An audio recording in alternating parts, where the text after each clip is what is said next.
आज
हम सभी के महाभाग्य का उदय हुआ है,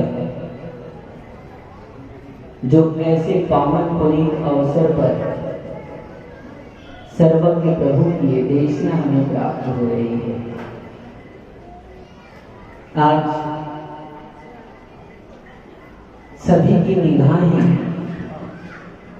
कुछ विशेष लोगों पर टिकी हुई है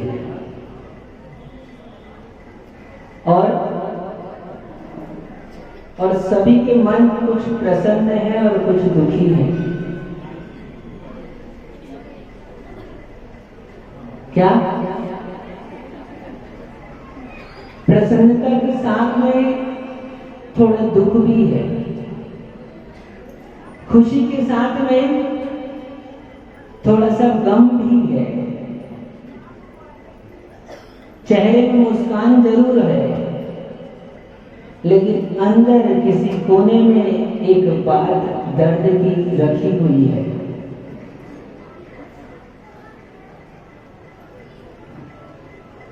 सब सोच रहे हैं, आप जो सोच रहे हैं वही मैं कह रहा हूं।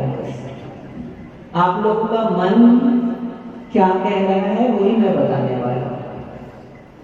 ऐसा होता है जब सब स्कूल में पढ़े कि नहीं पढ़े, यहाँ सब पढ़े लिखे हैं ना, विनोद भैया चिंता नहीं करो, वो तो जहां बैठे हैं वहीं से विनोद ही विनोद बरसाते हैं। ठीक, आप लोग स्कूल में पढ़े कि नहीं पढ़े? सब पढ़े हैं स्कूल में। तो स्कूल में जब पढ़ याद करो स्कूल के दिनों की, जब आप स्कूल में पढ़ रहे थे और ऐसी असेंबली सभा लगी थी। और क्यों लगी थी सभा? क्योंकि कुछ प्रतियोगिता हुई थी और बच्चों का पुरस्कार वितरण हो रहा था। अब याद आ गया बात। तो वहां पर नीचे बैठकर कभी आपने इस बात का अनुभव किया होगा, आपके मन में आता है कि अरे मैं भी इसमें पार्टिसिपेट करता तो शायद मेरा भी नाम वहीं पर आता, मैं भी भाग लेता। तो फर्स्ट नहीं आ पाता, सेकंड नहीं आ पाता, लेकिन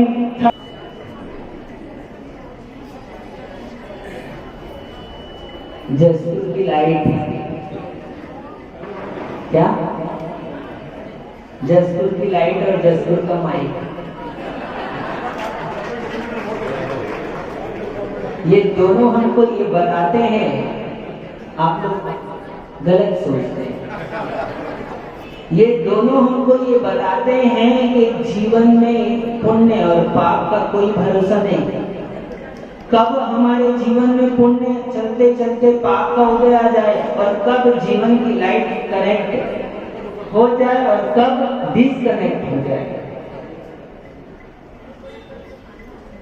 जैसे लाइट का भरोसा नहीं, वैसे हमारे जीवन का कोई भरोसा नहीं। देखो घबराओ मत, क्या ये यंत्र है, यंत्र क्या है? ये यंत्र है। आज हम सभी को इस यंत्र के माध्यम से एक शिक्षा मिलती है। बेटा सुनो इधर, क्या बता रहे हैं हम? तुम लोगों ने उपवास किया है इसलिए बता रहे हैं। कल किया था ना?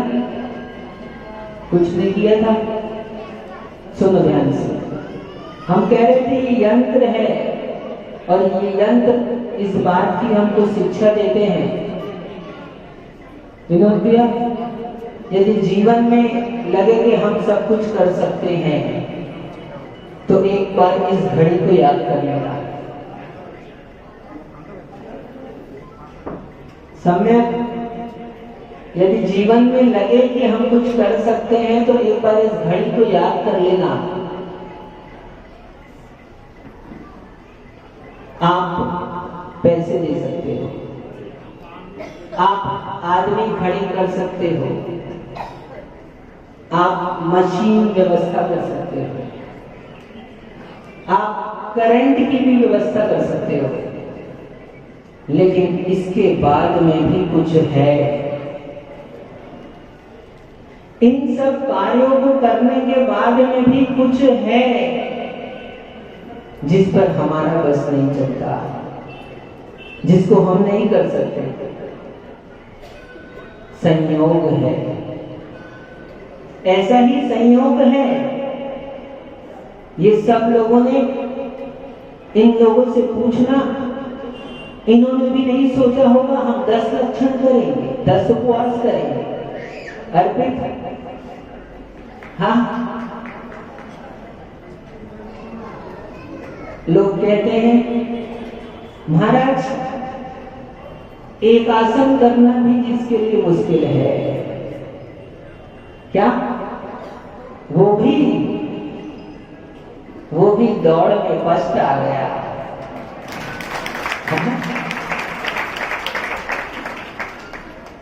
ये संयोग,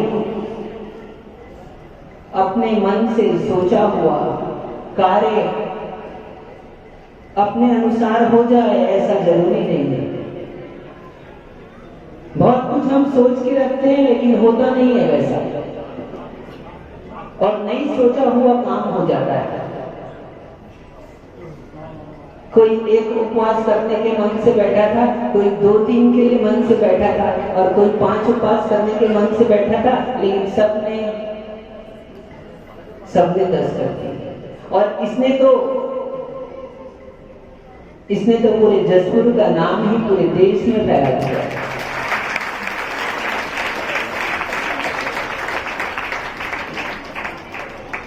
इसने पहले दिन आए हमारे पास, इसके माता पिता साथ में थे, पिता नहीं थे, माता थी साथ में। तो बोले महाराज इसका मन हो रहा है पंचमेरु करने का। मेरे को लगा अब मोक्ष सप्तमी का उपवास था तो इन लोगों ने एक उपवास किए थे, तो ठीक है एक उपवास कर लेगी, इसके मन में ऐसा भाव आ गया तो ठीक है एक दिन कर लेने दो इसको उपवास, फिर देखेंगे दूसरे दिन क्या होता है। तो मैंने कहा एक उपवास कराओ, ज्यादा नहीं कराओ, एक कराओ फिर कल देखते हैं। और एक उपवास के बाद दूसरे दिन फिर, तो मेरे को लगा अब ये बस करे हो जाएगा, 2 उपवास बहुत है बच्चे के लिए, ठीक है हाँ, और कुछ हो जाएगा तो लोग क्या करेंगे।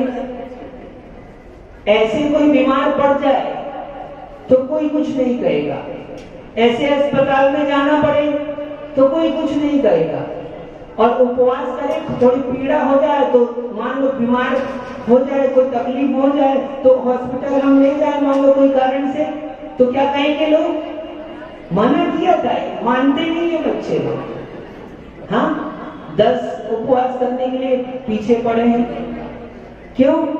और महाराज का क्या है, महाराज ने तो बोल दिया, इन लोग भी महाराज के पीछे पीछे हो गए। हाँ ओ बोले मना किया था, तुमसे सहन नहीं होता, तुमसे जब नहीं होता तो करते क्यों हो, खाली उपवास उपवास, ऐसे ही कहते लोग।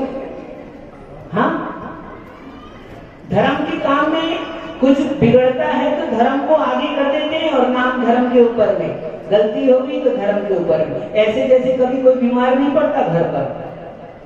हाँ खा के कितने बीमार पड़ते हो ये बताओ मेरे। इन उपवास वालों में तो एक आदमी कोई पड़ा होगा, नहीं पड़ा कोई भी, पुण्य है इन लोगों का। इन लोगों ने अंतरंग मन से ऐसी साधना की कि किसी को कोई कष्ट नहीं हुआ, सबने बड़े उत्साह और आनंद के साथ व्रतों का आचरण किया। इन लोगों को देखकर मैं कह रहा था ना, कुछ खुशी हो रही है और थोड़ा सा गम भी है कि हम भी, हाँ कई लोग कह रहे महाराज हम चूक गए। अब मैं बोला अब पछताहट हो क्या, जब चिड़िया चुप गई थी। क्यों केश भैया, अमित भाई चूक गए, चूक नहीं गए भाई, ये तो ऐसा ही होता है, जीवन में अवसर मिला है और उस अवसर में आपने काम कर लिया तो कर लिया, नहीं तो फिर कब मिलेगा, कब मिलेगा कोई ठिकाना नहीं है। इसलिए मनुष्य भाव मिला है, अवसर मिला है, फिर तो इसलिए जो करना है जल्दी से कर लो, सोच लो अभी से, और आज मन बनाओगे आप सही।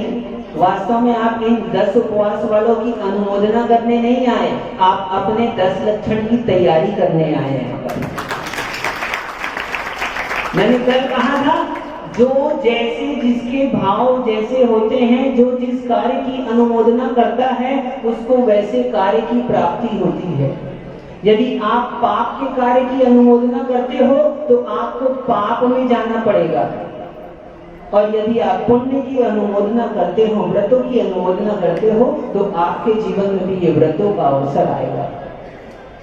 इन उपवास को केवल उपवास ना समझें। क्या जरा याद करो एक बात को, पीछे तक सुन रहे हैं हमारी बात? बगीचा वाले खड़े हैं, बोल रहे महाराज सुनाई तो नहीं दे रहा है, लेकिन ठीक है आप बोल लो।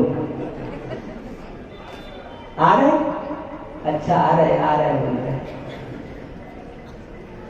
मैं कह रहा था ये उपवास है, लेकिन आज आप उपवास को याद मत रखो, आज मैं आपको दूसरी बात याद करा रहा हूं। ध्यान से सुनना सिद्धू, सब जने याद करो, आपने अपने जीवन में कोई ऐसा पाप किया है? ऐसा कोई नहीं है यहां पर जिसने नहीं किया। आप सभी ने अपने जीवन में एक पाप किया है और वो पाप आपको याद है, और जब तक प्रायश्चित नहीं लोगे तब तक वो पाप आपके स्मरण से, स्मृति से जाने वाला नहीं। दिनेश भाई, आप नहीं चाहते थे, भूल से हो गया, उस समय में हो गया, उस परिस्थिति में हो गया, लेकिन आपसे वो पाप हो गया। सब याद कर लो उस पाप को।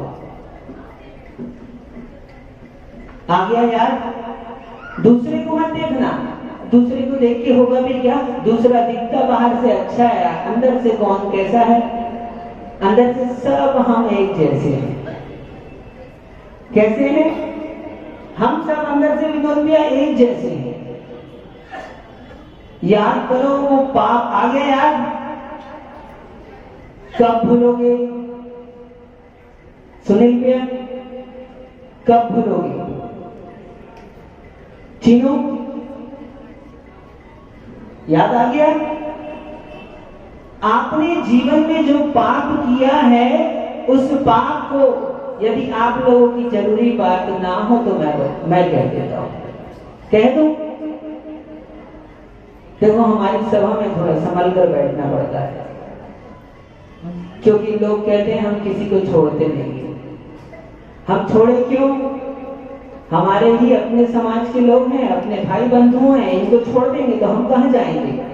हाँ, इसलिए हम किसी को बोलो छोड़ते नहीं, इसलिए संभल कर बैठना, पहले बता दिया। देखो, अब समझ आ गया सबको। हिंदी में कम समझ आता है, थोड़ी अच्छी हिंदी बोलो तो ज्यादा अच्छा समझ में आता है।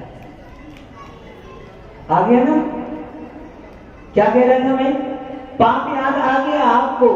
हम उस पाप की बात कर रहे हैं जो पाप आपने किया अंधेरे में, जो पाप आपने किया दरवाजा बंद करके, जो पाप आपने किया एकांत में, किसी ने नहीं देखा, किसी ने नहीं जाना, लेकिन आपने पाप किया। उस पाप का स्मरण आपके मस्तिष्क में है।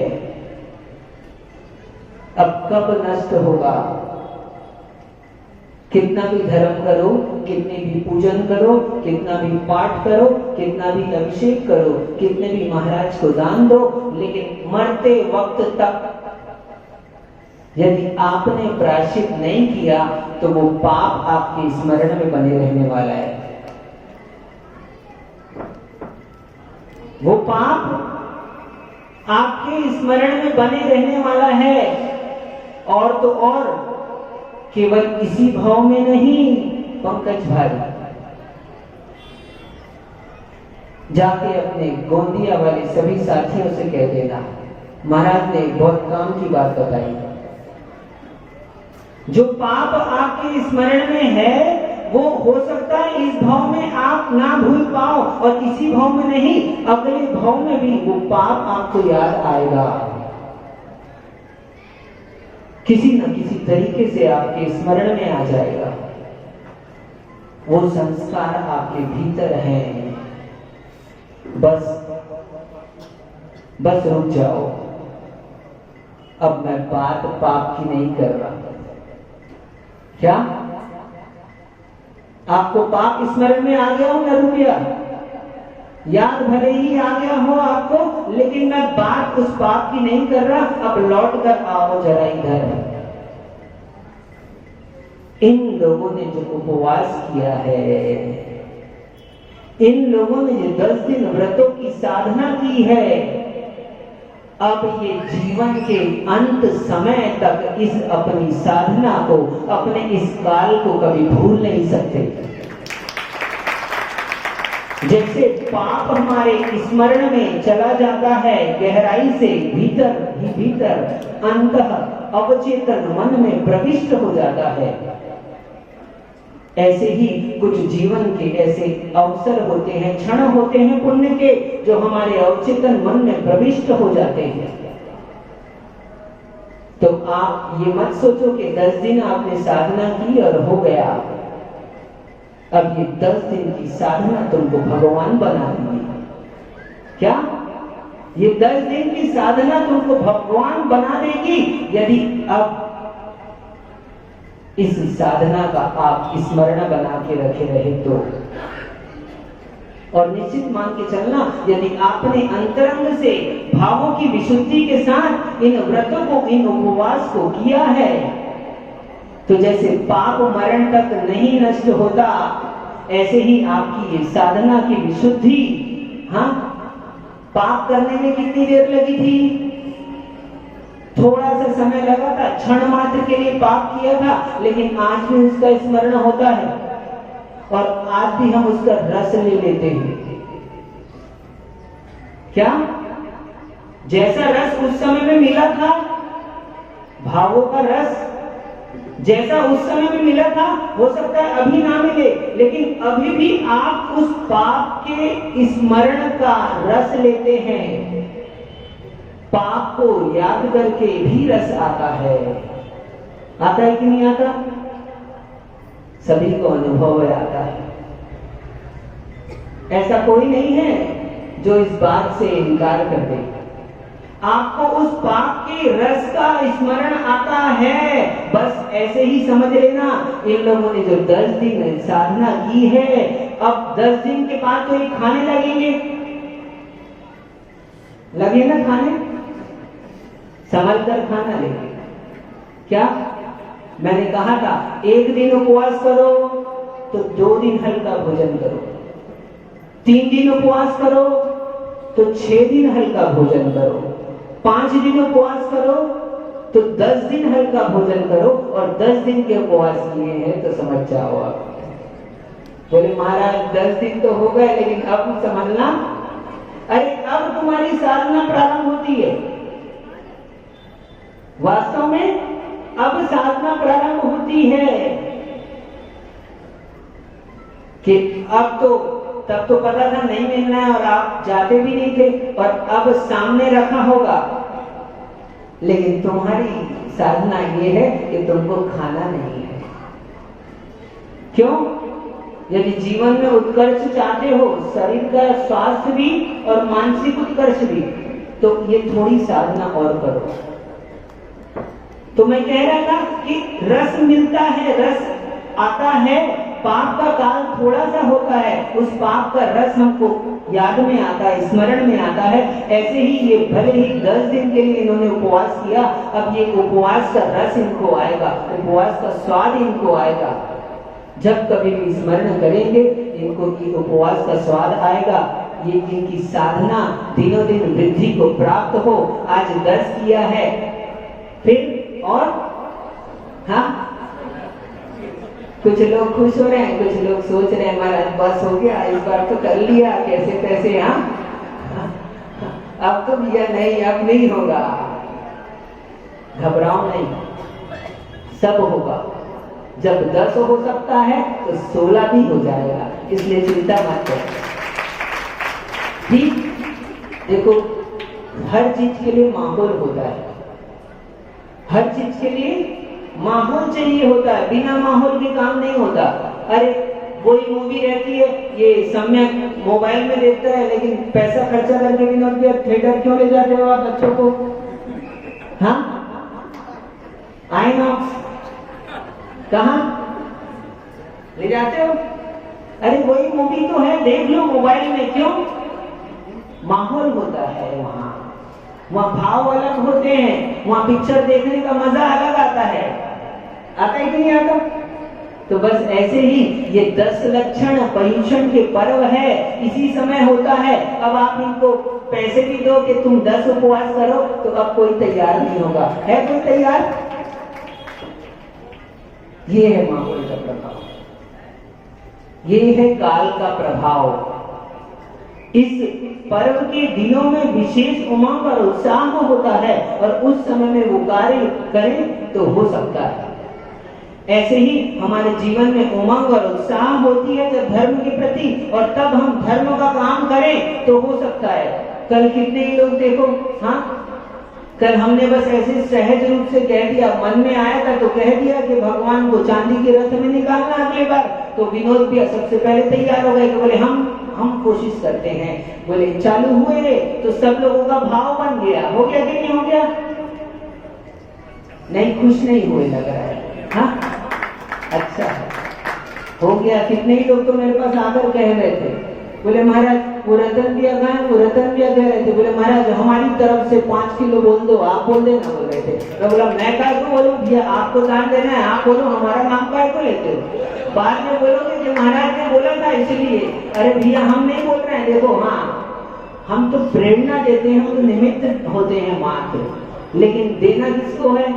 आपको। इन लोगों से उपवास किसने कराया?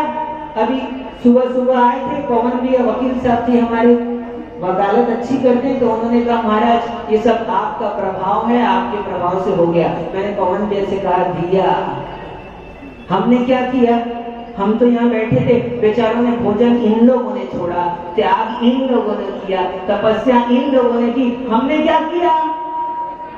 हमने कुछ नहीं किया, हम तो बस निमित्त मात्र हैं। जैसा गुरुजी आशीर्वाद देते हैं ऐसे ही हमने भी बस आशीर्वाद दिया है आपको, साधना तो आप लोगों ने की। तो ऐसा है, लेकिन निमित्त जैसे लेते हैं वैसा कार्य फलीभूत होता है। अच्छे निमित्त जुटाओ, जीवन में अच्छा कार्य फलीभूत होगा। इसलिए कह रहे थे हम माहौल चाहिए पड़ता है। अच्छा लग रहा है ना माहौल? हाँ, इसलिए इस माहौल में खुश मत हो जाओ। ये लोग तो तुमको टीका लगाकर चले जाएंगे, लेकिन अभी तुम्हारी साधना अब बाकी है ना? ठीक, इसलिए आगे भी थोड़ा ध्यान रखकर अपना जीवन यापन करें। थोड़ा सा इतना कंट्रोल किया है तो थोड़ा सा और कंट्रोल करें। बहुत श्रेष्ठ कार्य किया इन लोगों ने, तो किया ही किया, और यहाँ के छोटे छोटे बच्चों ने भी इतिहास रच दिया। हाँ, कोई सोच नहीं सकता, छोटे छोटे बच्चों ने उपवास किए, और जिन्होंने 36 साल में, जिन्होंने 43 साल में कभी उपवास नहीं किया, ऐसे लोगों ने भी उपवास किया है। ये जयपुर में पता नहीं क्या माहौल हो गया सब लोगों का। और सुनो, एक जने साखा पूछने आए थे पिताजी का, कहाँ गए? पिताजी का साखा पूछने आए थे, बोले पिताजी स्वास्थ्य ठीक है आपका, उपवास अच्छा चल रहा है? और यहाँ सबका उपवास देखकर उसने भी उपवास कर लिया, 3 उपवास कर लिए, बताओ। हाँ, तो ये होता है प्रभाव, जो अब आप लोगों भी करोगे कुछ ना कुछ। हाँ, नहीं करोगे? अच्छा ठीक है, भले ही मत करो, लेकिन इतना तो करना, इन लोगों से कह देना क्या कि जैसी तुम लोगों ने साधना की है, हम लोग अनुमोदना करते हैं कि हमको भी ऐसी शक्ति मिले कि हम भी कभी 10 उपवास कर पाए, हम भी ऐसी साधना कर पाए। बस हम लोगों को कुछ नहीं चाहिए। हाँ, अभी तो ये लोग आशीर्वाद देने के अधिकारी हो गए एक प्रकार से। क्या आप लोग टीका लगाते हो ना, तो ये व्रती है, त्यागी है, तो त्यागी व्रती का ये व्रतों का महत्व होता है। आप लोगों को कुर्सी में क्यों बैठाया? देखो सब नीचे बैठे हैं, ये उपवास वाले कुर्सी में बैठे हैं, है ना? कुछ लोग उपवास वाले हैं और कुछ लोग कर चुके हैं इसलिए कुर्सी में बैठे हैं, या फिर कुछ लोग अभी तक नहीं किए तो अगले बार बोलो हाँ करेंगे इसलिए कुर्सी में बैठे हैं। अब चिंता मत करो, कुर्सी में बैठे हैं वो लोग तो करेंगे, लेकिन ये जो नीचे भी बैठे हैं ना, तो ये लोग भी कह रहे हैं महाराज हम लोग भी करेंगे। सभी लोग उपवास व्रत ऐसे ही करें, देव शास्त्र गुरु का सानिध्य प्राप्त करें। देखो धर्म के प्रति भक्ति, धर्म के प्रति उमंग, उत्साह ही हमारे जीवन में कार्यकारी। सबसे बड़ी यदि शक्ति है तो उत्साह शक्ति है। यदि उत्साह नहीं हो तो काम नहीं हो सकता। ये इनसे पूछो, ये पुष्पा दीदी बैठी है, इनसे पूछो, अभी सम्यक शिखर की वंदना करके आएंगे यहाँ पर, दीक्षा लेने वाले हैं, तो बोले सम्यक शिखर की वंदना कर लें, तो ये सम्यक शिखर की वंदना कर लिए। अब कोई सोचे कि इस उम्र में इनसे वंदना कराई जा सकती है क्या? क्या? तो जब मन में उत्साह होता है तो व्यक्ति की उम्र काम नहीं करती। व्यक्ति देखो उम्र, हाँ आप बोलोगे हमसे नहीं होता उपवास, अभी कहां करें? इस 12 साल की बच्ची ने उपवास करके बता दिया कि मन में उत्साह और भक्ति होती है तो सारे कार्य सफल हो जाते हैं। और यदि मन में उत्साह नहीं है, भक्ति नहीं है, तो आप कितना भी कहो, कितना भी करो, जिनको नहीं करना है उनको तो नहीं करना है। ठीक, तो इस तरह बात को समझे। बहुत अच्छा है, आप लोगों ने बहुत मंगल, आप लोगों की भी हम अनुमोदना करते हैं कि आप लोग इन उपवास त्यागी व्रतियों की अनुमोदना कर रहे हैं। ऐसे ही जीवन में देव शास्त्र गुरु का सानिध्य प्राप्त करते रहें और ऐसे ही धर्म कार्य में आगे बढ़ते रहें। और सबसे ज्यादा अनुमोदना उन लोगों को करें, किसको? जिन लोगों ने इनको उपवास में सहयोग दिया है। देखो, ये लोग तो फिर भी चलो त्याग किया, लेकिन इनके माता पिता, इनके पति वगैरह, इनकी सासें, इनकी बहुएं, जो कोई भी है, जिसके जैसी स्थिति में जो कोई भी है, जिन लोगों ने सहयोग किया, बोले हम नहीं कर सकते लेकिन तुम कर रहे हो, करो, हमारी मंगल भावना है, तो उन सहयोग करने वालों के लिए भी हम क्या अनुमोदना करते हैं। ऐसे ही हम धर्म कार्य में जिसको सहयोग करेंगे तो हमको भी ऐसे ही शक्ति और बल की प्राप्ति होगी। आपसे बन पड़े तो आप करो, और नहीं बन पड़े तो आप अनुमोदना करो, क्योंकि कृत कार्य और अनुमोदना से उतने ही पुण्य का आश्रय होता है। ये हमारे वचन नहीं है, ये सर्वज्ञ के वचन है। सर्वज्ञ के वचन अन्यथावादी नहीं होते, ना अन्यथावादियों जिना। भगवान जिनेंद्र ने जो भी मार्ग बताया है, जो भी राह दिखाई है, इन व्रतों के माध्यम से, जिससे जैसी प्रभावना के माध्यम से, कुछ दान के माध्यम से, जिससे जैसी अनुमोदना धर्म की वृद्धि और धर्म की प्रभावना बनती है, उसको वैसा कार्य करना चाहिए, क्योंकि वो धर्म की प्रभावना भी हमारे लिए धर्म का ही साधन बनती है। आने वाले निकट भविष्य में हमको सच्चे देव शास्त्र गुरु का सानिध्य उपलब्ध कराती है, और फिर हमारे को ऐसे भाव बनते हैं कि हम भी उस धर्म मार्ग पे आगे बढ़ते हैं। आप लोग आज अनुमोदना कर रहे हैं, इसका प्रभाव आपको भले ही ना समझ में आए, लेकिन अगले भाव में यदि आपकी दुर्गति भी हो गई, ऐसे तो होगी नहीं क्या, लेकिन दुर्गति भी हो गई, तो आज ये जो सर्वज्ञ की देशना आपने अपने अंतस में उतारी है, थोड़ी सी भी यदि आपने मनोयोग से यदि सुना है, तो वो देशना भी आपको देशना लब्धि का कार्य कर सकती है, नरक में भी सम्यक दर्शन का कारण बनती है। इसलिए देव शास्त्र गुरु के इन रत्नत्रय धारियों की और इन त्यागी तपस्वियों की जो अनुमोदना करता है, उसको पुनः देव शास्त्र गुरु का सानिध्य प्राप्त होता है और वह मोक्ष मार्ग में आगे बढ़ता है। आप सभी लोगों का मोक्ष मार्ग प्रशस्त हो और ऐसे ही धर्म का कार्य निरंतर, कहां पर बोलो? अरे अभी तक जसपुर में ही हूँ। अरे जसपुर में मत कहो, ये धर्म का कार्य, धर्म का मार्ग सारे विश्व में सभी तरफ, जसपुर, बगीचा, कुनकुरी, सरोना, सरना और जहां जहां से भी लोग आए हैं, दुर्ग से, आगरा से, सूरत से, हाँ किशनगढ़ से, तो इन लोग आए तो इन लोगों के लिए नहीं बोलोगे? तो ये सभी लोगों की तरफ से आप बोलो कि अब धर्म का, व्रतों का, मोक्ष मार्ग का आचरण पूरे विश्व में वृद्धि को प्राप्त हो। सभी जगह जिन शासन जयवंत हो, नमोस्तु शासन जयवंत हो, ऐसी मंगल भावना भाए। और सभी के लिए यही आशीर्वाद है कि आप सभी लोग ऐसे ही व्रतों की अनुमोदना कर व्रतों को अंगीकार करें। यही सबके लिए मंगल आशीष है। जब आचार्य भगवान विशुद्ध सागर जी महाराज की